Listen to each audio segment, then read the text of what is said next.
Então, nas aulas anteriores, a gente discutiu sobre energia, trabalho e potência, né? Definimos os conceitos iniciais e aí a gente dá sequência a isso hoje, ok? Então, uma pergunta, tá aparecendo a imagem para vocês? Tá. Tá? Ah, ok, porque não tá aparecendo os quadradinhos aqui, não. Beleza, então.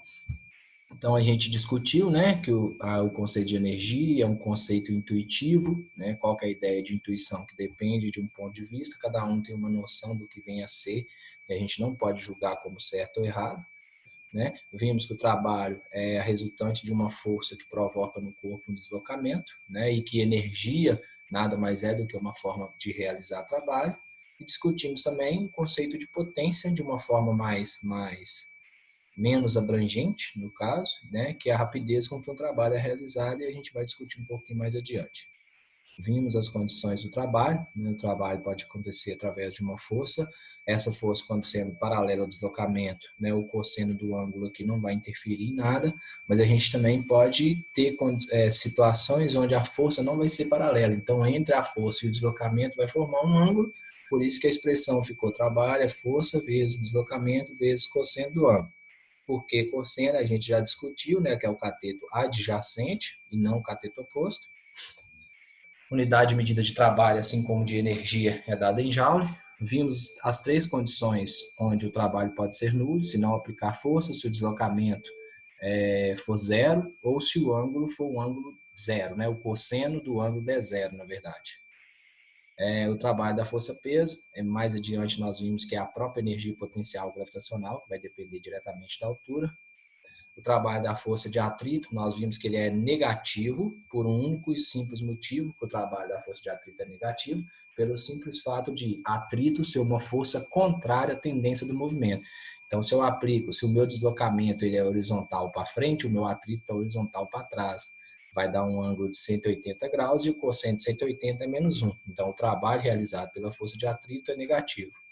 Vimos uma situação onde o trabalho é nulo, fizemos esse exercício de contextualização e aí a gente chegou nos conceitos de energia, né? A energia, ela existe de várias formas, ela pode ser transformada ou transferida de uma espécie em outra, não é isso? Só que, para nós aqui, o que importa neste momento que a gente está estudando é a energia cinética, a potencial gravitacional, a potencial elástica e a mecânica, e, consequentemente, o teorema da energia cinética. Essa imagem representou para a gente as três condições. Né? Nesse caso aqui, a gente não tem energia cinética, porque não tem velocidade, consequentemente não tem movimento. Então, nós temos só a energia potencial gravitacional, que é a própria energia mecânica. Aqui, nessa segunda situação, né? A energia... Opa, aqui também a gente não tem energia potencial gravitacional, porque o saco de arroz aqui, o que seja, está no chão, então não tem altura. No segundo caso, nós temos só a energia potencial gravitacional, que é massa vezes gravidade vezes altura, a cinética é zero, pelo fato de não haver velocidade, e no terceiro caso aqui tem as duas condições, tem a altura do saco com relação ao chão e tem velocidade porque ele está caindo. Vimos, né, a ideia da energia cinética, é quando há velocidade no corpo, quando o corpo adquire velocidade, tem energia cinética. A potencial gravitacional, para ela existir, tem que estar situada a uma determinada altura com relação ao solo, e a potencial elástica é aquela a qual o corpo sofre uma deformação e retorna ao seu estado original. Aí nós vimos a relação que existia entre as três formulazinhas, né? Qual que era a relação que nós tínhamos? Que nos três casos nós tínhamos apenas uma grandeza considerada variável.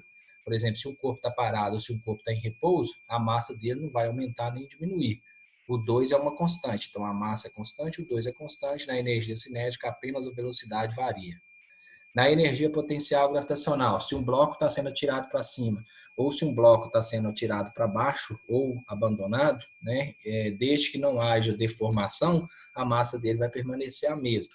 Se eu estou tirando um bloco aqui na Terra para cima ou para baixo, em determinado local a gravidade vai ser aproximadamente 10, então ela também é constante, a única grandeza variável é a altura.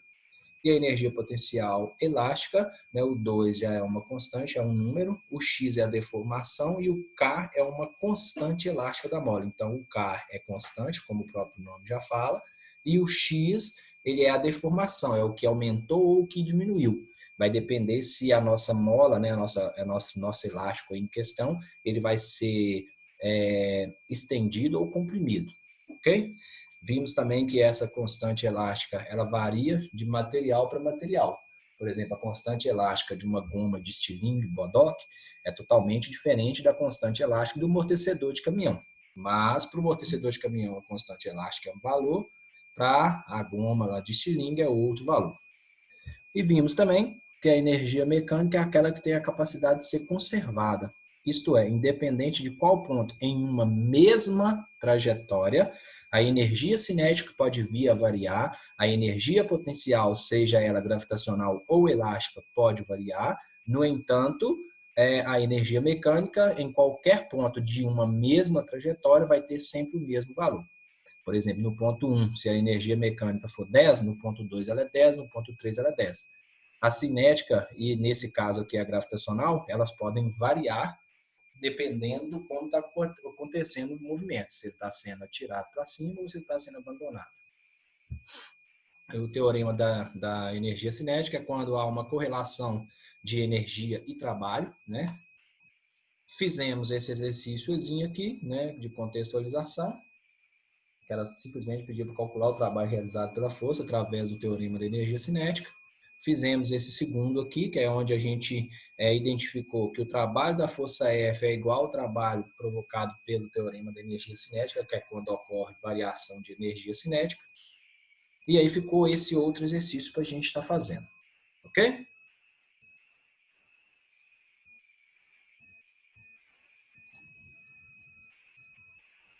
Beleza.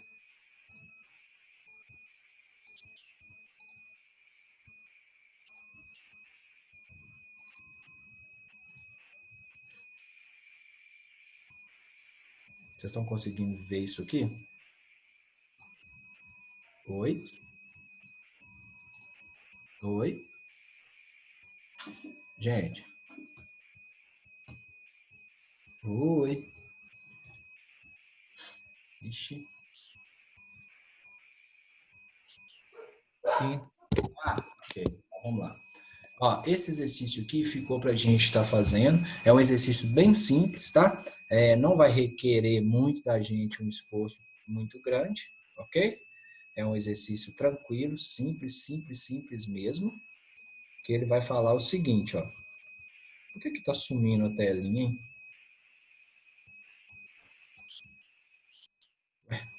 Vamos lá, então. Aqui, ó. Um corpo de massa 30 quilogramas, né? É suspenso por um operador até uma altura de 300 centímetros, medida em relação ao solo, num local onde G é igual a 10 metros por segundo ao quadrado. Determine a energia potencial gravitacional do corpo em relação ao solo. Essa questão é a questão mais simples que a gente pode vir a fazer hoje. Só que tem que tomar um certo cuidado, tá, gente? Ah, professor, eu aprendi na escola que a gravidade ela é aproximadamente 10, mas ela pode ser considerada 9,8. Aí que está um X da questão. Se for questão principalmente de múltipla escolha, né, que é o caso, se o exercício mandar considerar G igual a 10, não utiliza 9,8. Da mesma forma, se ele mandar utilizar 9,8, não utiliza 10. No nosso caso aqui está pedindo 10. Então, vamos só coletar os dados que foram fornecidos pelo exercício. O primeiro dado foi que a massa de um determinado corpo, ela vale 30 quilogramas, independente de que objeto é esse. Ainda foi falado que ele foi suspenso até uma altura de 300 centímetros. E, por fim, mandou considerar a gravidade igual a 10 metros por segundo ao quadrado. Ok? Então, todos os dados já estão coletados aqui. O que o exercício está pedindo da gente? Determine a energia potencial gravitacional, a qual a gente está representando como EPG, energia potencial gravitacional. Só que antes mesmo da gente pensar em calcular Qual que é a primeira ideia que a gente tem que tomar aí? A ideia é a seguinte, né? Que eu tenho que analisar, realmente tem energia potencial gravitacional? Como que eu sei que tem energia potencial gravitacional ou não? Alguém sabe responder para a gente? Como que eu identifico se existe energia potencial gravitacional ou se não existe? Por causa da altura? Exatamente, isso aí. Ó. A única coisa que vai identificar se existe, né, a energia potencial gravitacional ou não é a altura. Ah, mas se não existir massa, aí também não vai existir. Lógico que não, né? Tem que ser uma matéria, né? Tem que possuir massa e ocupar lugar no espaço. Independente de qual planeta eu estiver, vai existir gravidade. Pode ser que a gravidade seja maior, pode ser que a gravidade seja menor, mas ela vai existir. Então, a coisa que vai identificar a existência ou não da energia potencial gravitacional é a altura. Então, nós temos altura. Vamos lá para a formulazinha. Como que calcula energia potencial gravitacional? É massa vezes gravidade vezes altura. O que a gente pode fazer aqui agora? Só substituir, né? Ou tem alguma coisa que a gente deve verificar primeiro? Transformar a altura de centímetros para metros. Exatamente. Ou seja, né, aqui nós estamos trabalhando metros por segundo ao quadrado, então não posso trabalhar aqui com centímetros. Então a primeira coisa nossa é transformar a altura, que está em centímetros, para metro. Mas isso aí é simplesmente uma coisa muito fácil para nós. Nós sabemos, né, que 1 metro tem exatamente 100 centímetros. Então, se eu tenho 300 centímetros, quer dizer que eu tenho 3 metros. Só substituir agora. Quanto vale a massa? 30 vezes a gravidade, que mandou considerar 10, vezes a altura 3. Quanto vai valer a energia potencial gravitacional? Quanto que é 30 vezes 30? 900. Unidade de medida de energia potencial gravitacional é qual? Qual a unidade de medida de energia potencial? Joule? Joule. Exatamente. Então, Jotinho. Tá gravando, não tá? Tá gravando? Tá. Tá? Ok. Antes da gente pular para o próximo aí, o nosso exercício 3, que é o primeiro que a gente está fazendo hoje, tá claro para todo mundo ou teve alguém que se perdeu em algum momento nesse exercício? Por que eu estou perguntando isso? Porque se a gente não entendeu como que foi feito esse, o próximo vai ser quase que impossível da gente conseguir fazer. Tá tranquilo para todo mundo? Esse é bem simples mesmo. Ok. Então vamos lá. Pulando para o exercício 4, né? Esse aqui também não requer muito pensamento a respeito dele, não. Tá? É só fazer uma análise e aí tudo vai tá dado no exercício, não tem que analisar a fundo o exercício, não. Esse é bem tranquilo também. Fala o seguinte: calcule a energia armazenada em uma mola. Qual energia que o exercício está pedindo para calcular? Elástica. Elástica, né? Que é aquela que consegue sofrer deformação e retornar ao seu estado original. Então, nós queremos calcular o EPEL, ou EPE, tá, gente? Mais para frente, quando a gente estiver lá no terceiro ano, lá na elétrica, a gente vai ver um EPEL de novo, só que ao invés de ser energia potencial elástica, vai ser energia potencial elétrica, ok? Então, ó, calcule a energia potencial elástica em uma mola de constante elástica 100 newton por metro. Que grandeza é essa? Representada por qual letrinha constante elástica? Qual letrinha que representa a constante elástica? K. K, né? Então, a constante, ela vale 100 newton por metro. Gente, o exercício é simples, mas a gente tem que saber reconhecer cada uma das grandezas, sabendo-se que ela está comprimida de 20 centímetros. Quem é a compressão e o oposto de compressão? A deformação é representada pela letrinha X. Então, o X ele vale 20 centímetros.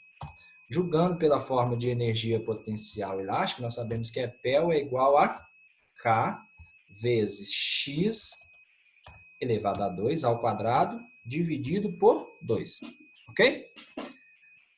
Gente, tem que tomar cuidado aqui que esse 2 aqui não tem nada a ver com o 2 de baixo para poder cortar, não, tá? antes de resolver, tem energia potencial elástica? Tem, porque já falou que a mola foi comprimida, então ela deformou e, consequentemente, depois ela vai retornar ao seu estado original. Tem a constante elástica, então ficou bem tranquilo para a gente. O que a gente tem que entender aqui agora, então? Se as unidades de medida estão de acordo. Aqui está beleza, 100 Newton por metro. Aqui nós vamos achar a unidade de medida de energia potencial também em joule, porque toda e qualquer energia é dada em joule. E aqui está em centímetros. Centímetros não tem a mesma unidade de medida no sistema internacional que metro, né? Então a gente tem que transformar. Mas se um metro é 100 centímetros, 20 centímetros, basta eu dividir 20 por 100. Então nós vamos ter que a deformação, na verdade, ela foi de 0,2 metros. Então, calculando a energia potencial elástica, nós vamos ter que a deformação é 100, vezes x, 0,2. Só que esse x, né, a gente vai colocá-lo em parêntese, porque ele está elevado ao quadrado. Então, 0,2 ao quadrado dividido por 2. Então, resolvendo. Elevando 0,2 ao quadrado, nós vamos ter que dar quanto? Ou se quiser fazer a resposta direta aí, se alguém já fez, por favor. 0,2 ao quadrado dá 0,04 vezes 100, 4. Dividido por 2, 2. Então, nós vamos ter uma energia potencial elástica igual a 2 joules. Ok? Como eu tinha falado para vocês, né? O exercício 4, ele é tão fácil quanto o 3, né? E aí vem o exercício 5 agora, que esse, por sua vez, vai requerer que a gente pense um pouquinho mais, não só substitua os valores, não, tá? A gente vai ter que pensar o que vai vir a acontecer. Mas para isso, tá entendido o exercício 4 ou tem alguma dúvida? Tá ok para todo mundo? Sim, gente? Opa! Tá ok para todo mundo? Ou não? Oi? Podemos? Então vamos. Pronto, agora apareceu, beleza. Podemos pular do exercício 4 para o 5 então, né? Prontinho. O exercício 5, conforme eu tinha falado para vocês, ele vai querer que a gente pense um pouquinho mais. Como que a gente vai fazer? Então vamos lá, analisando, né? A gente vai fazer a leitura, coletar todos os dados que o exercício forneceu e aí a gente vai pensar antes de resolver, beleza? Esse daqui, vocês querem fazer ou vocês querem que a gente faça juntos? Então vamos lá. Ó, um corpo de massa 6 quilogramas, então vamos coletando todos os valores, né? O próprio exercício já falou que a massa do corpo é 6 quilogramas. É abandonado de uma altura de 120 metros em relação ao solo, admitindo que a gravidade nesse determinado local, independente qual local que seja, que ela vale 10 metros por segundo ao quadrado. Ok? Então, 10 metros por segundo ao quadrado. Pede, determine, após 2 segundos de queda, então foi fornecido um tempo aqui, ó, né? Foi fornecido que o tempo de queda desse bloco, desse corpo, é um tempo de 2 segundos. E, desprezando-se a resistência do ar, pede para calcular, na letra A energia cinética do corpo, a energia mecânica do corpo. Então, letra A pede energia mecânica, que é aqui, ó, não sei porque ela pulou para cá. Letra A, energia mecânica do corpo. Letra B, a energia cinética do corpo. Letra C, a energia potencial gravitacional do corpo com relação ao Sol. Ok? Então, letra A, quer saber o valor de EM, energia mecânica. Letra B, quer saber o valor da energia cinética. E na letra C, quer saber qual é o valor da energia potencial gravitacional do corpo com relação ao solo. Então, já foi fornecido todos os dados e já foi fornecido o que o exercício requer da gente. Então, o nosso próximo passo é o seguinte, fazer a análise. Como assim fazer a análise? Primeiro, vai ter energia mecânica? Vai, porque a energia mecânica ela sempre existe. E desde que, quando está se tratando de um mesmo movimento, né, a energia mecânica ela se conserva. Então, a energia mecânica nesse ponto A, a energia mecânica nesse ponto B, ou a energia mecânica em um ponto que a gente pode denominar como ponto C, ela vai ter sempre o mesmo valor. A energia cinética, ela vai depender, primeiramente, né, se vai ter velocidade, e a energia potencial gravitacional, ela vai depender se tem altura. Ok? Então, a primeira coisa que a gente tem que fazer, para a gente calcular a letra A, como que a gente vai calcular a energia mecânica? A energia mecânica, nós sabemos que em todo e qualquer ponto da trajetória, desde que seja em uma mesma trajetória, ela vai ter sempre o mesmo valor. Então, se eu descobrir em A, ou descobrir em B, ou descobrir lá no solo, tanto faz. Então, vamos optar em A, porque em A nós temos tudo. E aí a gente consegue desvendar qual é a energia potencial gravitacional. Usando aquela velha máxima. Suponha-se que, a princípio, no ponto A, o bloco está sendo simplesmente segurado, ele está suspenso. Tem energia cinética no ponto A? Tem energia cinética no ponto Não. A? Não. Porque se ele está parado, velocidade zero, consequentemente não tem movimento. E para existir energia cinética, tem que haver movimento. Então, aqui, ó, a energia cinética em A, ela é zero. Então, tem energia potencial gravitacional em A? Tem. Tem. Por quê? Tem altura. Só que, como que calcula a energia mecânica? A energia mecânica não é igual à soma da cinética com uma das potenciais, que nesse caso nosso aqui agora é a gravitacional, porque tem altura e não deformação. Então, já sabemos como que calcula energia mecânica. Só que, como a energia cinética no ponto A ela vale zero, nós podemos concluir-se que a energia mecânica, vou denominar no ponto A, mas independente de qualquer ponto, ela é igual. No ponto A, ela é simplesmente igual à energia potencial gravitacional em A. Então, como que a gente calcula a energia potencial gravitacional?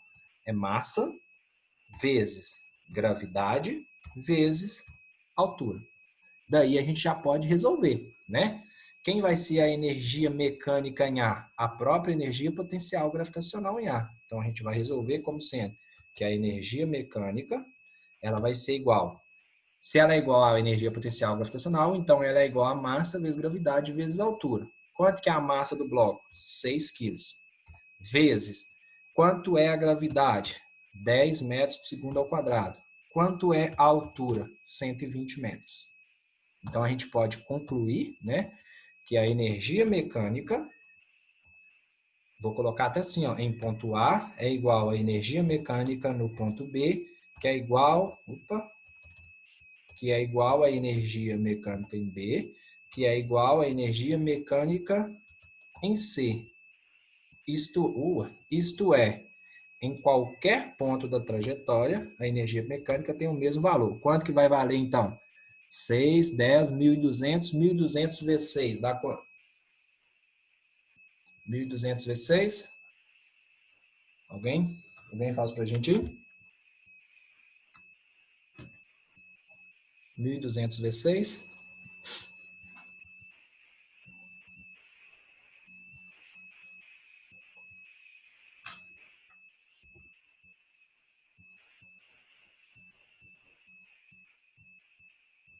7.200. Então, a energia mecânica, em qualquer ponto, ela vale 7.200 Joule. Então, já calculamos a letra A. Quer dizer, então, que a letra A, ela vale 7.200. Prontinho. Letra A, todo mundo entendeu a A ou tem alguma dúvida com relação a ela? Podemos? Então, vamos lá. Letra B. Letra B pede o seguinte: qual a energia cinética? Só que na letra A, nós já acabamos de ter a convicção que a energia cinética é zero no ponto A. Então, faria sentido eu analisar o ponto A de novo? Não. Então, a gente já vai analisar o ponto B. Então, nós queremos saber qual é a energia cinética no ponto B. No ponto B. Tem energia cinética no ponto B? Tem. Quanto ela vale? Aí é o que a gente quer saber.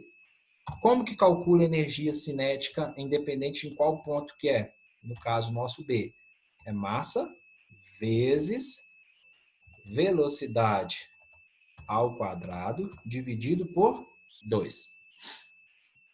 Só que aí entra um primeiro problema. E qual problema seria esse? Ah, professor, nós temos a massa e o 2, como nós sabemos, é uma constante, mas nós não temos a velocidade. Como que a gente vai fazer? Calcular a velocidade. Qual que é a forma que a gente vai utilizar aqui para calcular a velocidade? Alguém recorda? Qual que é a fórmula? Distância sobre tempo? Distância sobre tempo. Só que nesse caso aqui não, Albert. Por quê? E aí a gente volta lá na nossa cinemática, lá no início de tudo. Por que que aqui eu não posso usar distância sobre tempo?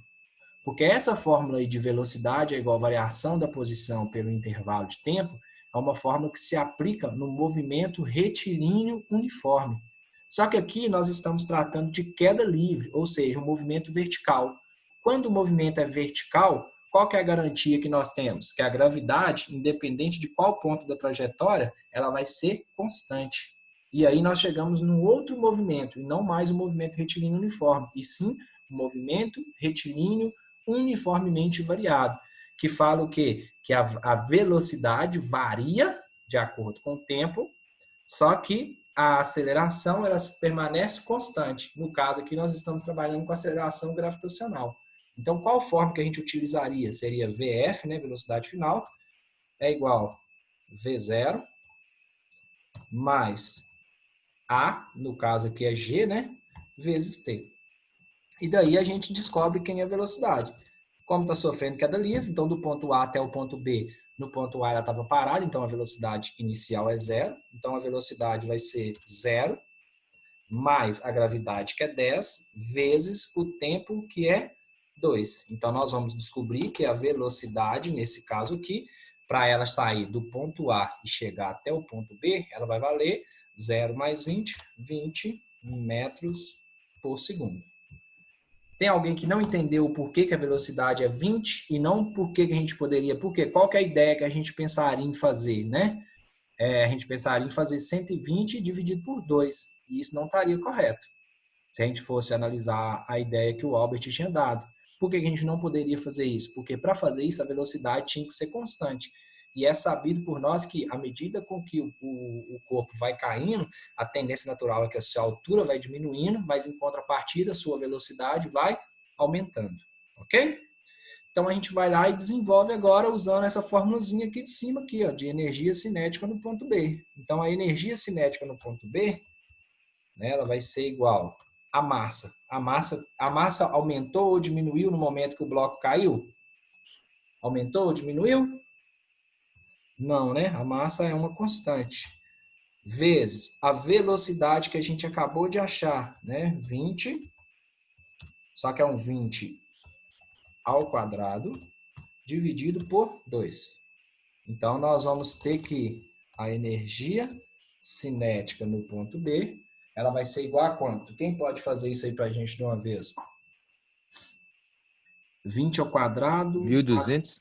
1.200? Ok. Então vai ser 1.200 o quê? Joules. 1.200 joules. Só isso. Então a letra B tá ok. Tuf. E aí, pede, no caso, a letra C. Né? A letra C, o exercício pede para a gente calcular quanto vai ser, né, a energia potencial gravitacional.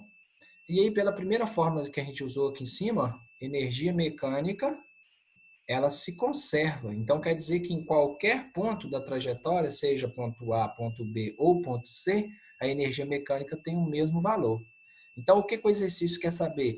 Qual é a energia potencial gravitacional no ponto B? Aí ficou chupeta, né? Por que ficou fácil demais? A energia mecânica em A é igual a em B, que é igual a em C. Então, vamos supor que a gente tivesse um ponto C aqui, né? Então, a energia mecânica aqui é 7.200, aqui no ponto B é 7.200. Então, é só a gente substituir, ó, 7.200, não é isso? É igual a energia cinética em B, 1.200, mais a energia potencial gravitacional no ponto B.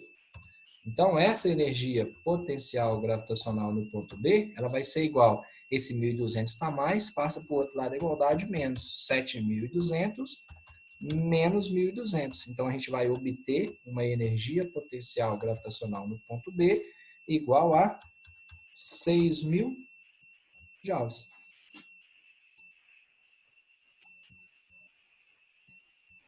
Prontinho. Melzinho na chupeta.